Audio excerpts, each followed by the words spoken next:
Every time I go to an event, every single time I go to an event, the first thing I do when I walk in the room is analyze the room. I need to know who's in here. I quickly analyze the room and I'm looking for authority, I'm looking for character, I'm looking for good body language, I'm looking for strong tonality, I'm looking for confidence. These are the things that I'm looking for when I'm scouting the room. I don't know who's inside that room, and these people don't know who I am.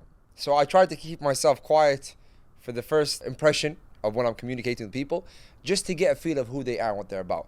And usually within a few minutes, I can dictate or understand who are the key players in this room, who are the guys that are doing well in business, who are the guys that have strong leadership skills, so on and so forth. And then once I clarify these people, identify these people, then I go and I spend some time with them. I go and I introduce myself effectively, saying, "Walaikum brother, my name is Marwan the YB, I do X, Y, Z."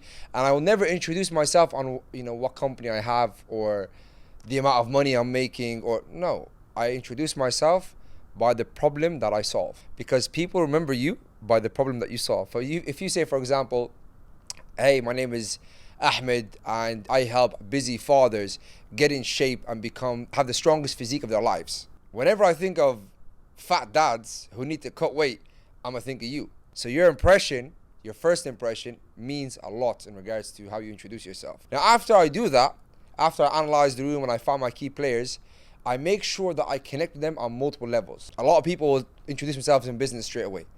I won't just talk about business. I'll talk about your culture. I'll talk about what kind of food you like to eat, or where you like to travel, or where you like to spend your holidays, or I'll find ways to relate with you. And this way we have a genuine, relatable, interesting conversation. And this way I'm able to connect on a deeper level. Now, when I leave the conversation, I make sure that I plant my seed well by always saying, "Look, it was a pleasure connecting.